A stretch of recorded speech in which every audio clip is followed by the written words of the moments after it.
These two maps should be identical, yet if you look closely, you'll immediately see that something is wrong. The maps represent two different NATO countries' claimed maritime borders, and if we overlap these maps, we can see the problem. They claim the same area, but it's more nuanced than that. Despite being both neighbors and NATO members, Greece and Turkey are both extremely interested in this piece of the ocean, and more specifically the islands that are at the center of it. And if things worsen, they may one day even go to war, which about a year ago seemed increasingly likely. See, on August 23rd, 2022, Turkey's state-run Anadolu news agency reported that the country had been harassed by hostile action by Greece, citing sources in the defense ministry. While Greece has denied these claims, Anadolu reported that Greece used a Russian-made S-300 missile system based on the island of Crete to harass Turkish F-16 fighter jets. The Turkish jets were on a NATO reconnaissance mission over the Aegean and Eastern Mediterranean seas, flying west of the Greek island of Rhodes. It's important to note, however, that the islands in question have been fought over for centuries. That's why you often hear conflicting reports where both claim their territorial waters were violated by these very deliberate and specific military exercises and maneuvers, such as the NATO reconnaissance mission last year. While proof from either side remains elusive, this moment almost seems like the closest the two countries have come to war. Until you dig a little deeper.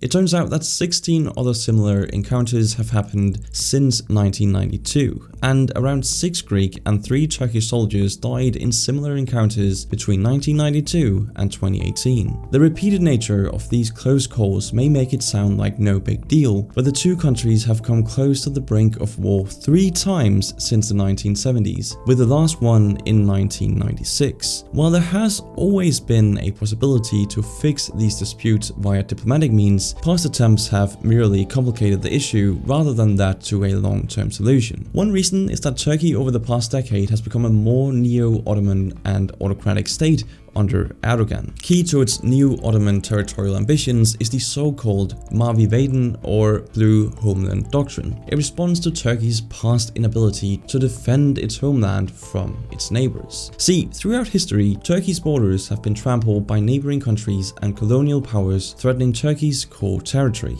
Modern-day Turkey was formed following the First World War, when European colonial powers carved up the remains of the Ottoman Empire. The Greeks took advantage by occupying the coastal town of Izmir on the Aegean Sea, resulting in violent uprisings, civilian casualties, and most of the city going up in flames. Now, this animosity isn't new, as the two countries share a bitter history of conflicts from the nearly 400-year Ottoman occupation of Greece to the Greek invasion of eastern Turkey in the early 1920s, which led to a major population swap between the two countries in 1923. Fast forward to today, and from modern Turkey's perspective, anyone not respecting their borders is committing an act of aggression. But even now, regional conflicts such as the Arab-Israeli wars, the ongoing Palestinian issue, the Suez Crisis, and more recently the Iran, Iraq, and Gulf Wars have added to the internal social and political anxieties in Turkey. See, Turkey has long aimed to act as a gateway between two regions, Europe and the Middle East. On one side, you have Europe's strong democracies and developed economies. On the other, you have Middle Eastern countries like Syria and Iraq, which are ravaged by war and political instability. But it seems like Turkey can no longer tolerate being stuck between the two. Instead, the Blue Homeland Doctrine hopes to retake what they claim is historically theirs, known as a forward defense policy. The policy stems from a very specific problem. Turkey has very little access to the sea. In theory, the policy gives Turkey the excuse of self-defense against any clash with Greece in the Aegean Sea or any skirmish on these islands. But in practice, international law doesn't necessarily agree with Turkey or Greece's viewpoint here, making this particular dispute rather challenging to resolve. See, Turkey's territorial claims go against the UN's Convention on the Law of the Seas, a document adopted by the UN in 1982. Today, the law of the seas is essentially the rulebook for the world's oceans. For this story, the important part is Article 3, which stipulates that the strip of water extending 12 nautical miles from the coast is considered a country's territorial waters, or the zone where a country has full jurisdiction over what happens. And a funny little side note to that, it turns out this is because this was the distance a cannon could shoot from shore into the ocean at this time. But anyway, beyond that, the exclusive economic zone extends up to 200 nautical miles from the coast, giving the country sole rights to exploit the sea's natural resources below it, such as fish and oil.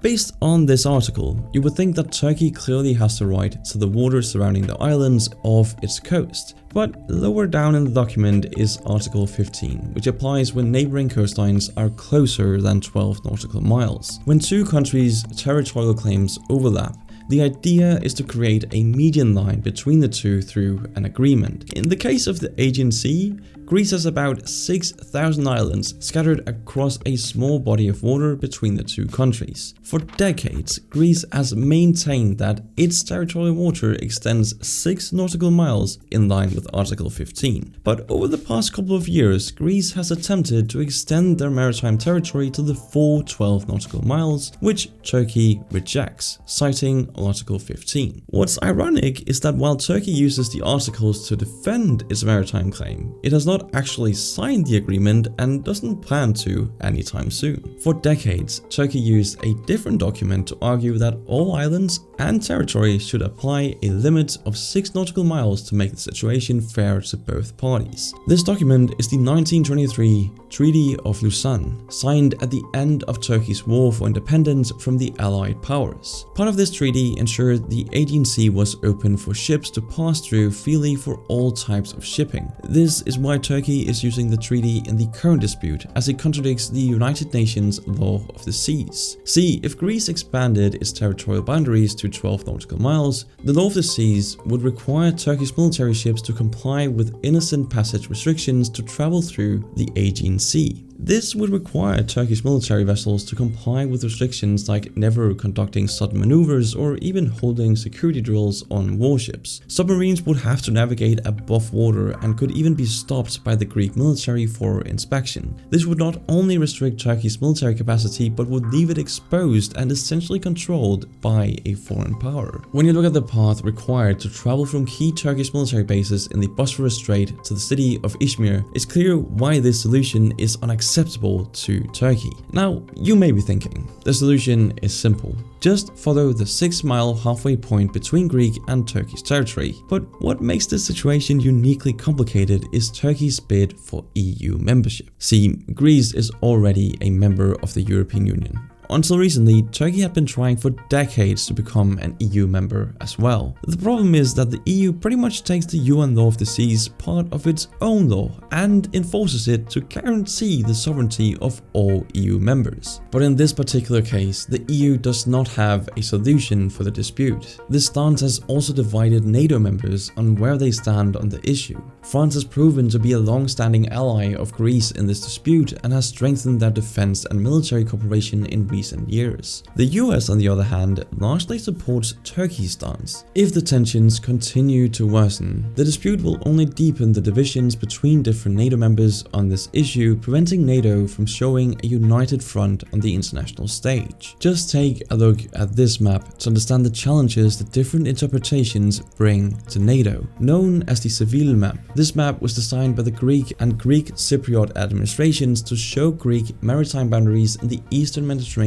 based on the UN Law of the Seas. The line aims to ensure Greek security against Turkey based on historical threats, conflicts and wars between the two countries. But when you overlay Turkey's blue homeland map and Greece's Seville map, you see that Cyprus, Turkey and Greece have totally different interpretations of their maritime borders. The issue of Cyprus, an island which has been partially occupied by Turkey since 1974, is also intricately linked to this dispute. But it's not the focus of this video, so I'll just leave it at that. But while France seems to unconditionally back Greece's maritime claims, the US stated that the map is not legally binding as it completely disregards not just Turkey's maritime border but also that of Egypt, Syria, Cyprus, and even Israel. The longer the dispute goes on though, the more it seems like both Greece and Turkey take a deliberately impossible and incompatible approach to the issue. And it turns out there's a lot at stake here. See, their motivation is more than just historical grievances and border security. In 2022, there was a succession of new gas discoveries within the claimed maritime territories of Israel, Cyprus, and Egypt. But these new fields will likely go unused due to geopolitical disagreements. And yet Greece and Turkey are yearning to exploit this new situation. Admiral Yassi of the Turkish Navy has used the Blue Homeland Doctrine as an excuse to legitimize Turkish ships and vessels entering the contested maritime waters to supposedly express international principles of maritime freedom. Multiple times a year, Turkey sends its research vessels out to undertake exploration work near Cyprus and other Greek islands. Ships like Yavuz and RV MTA Oruk Reis often travel to sea with the Turkish flag painted on the ship as a subtle way of stating their claims to the international community. This can sometimes go as far as conducting military naval exercises, which is why these military standoffs make headlines. Every time this happens, both Greece and Turkey move further from a diplomatic resolution towards massive rearmament programs. The actions and political discussions around these islands are not constructive, but mere reactions to each other's provocations. To make matters worse, this is happening in an age where US power is dwindling both in NATO but also in the Mediterranean region as a whole. Both Greece and Turkey seek to solidify their position as a regional power, but the capital cities of both are connected and exposed by the volatile Aegean region. Istanbul sits on the Bosphorus Strait and Athens is surrounded by water on 3 sides, making it susceptible to invasions. Yet when Erdogan makes threats that Turkey's missiles can reach Athens, the EU and UN's calls for restraint are likely to fall on deaf ears. But make no mistake, a war between Greece and Turkey would be disastrous. Civilian ships could no longer easily move between the Greek islands, which could cause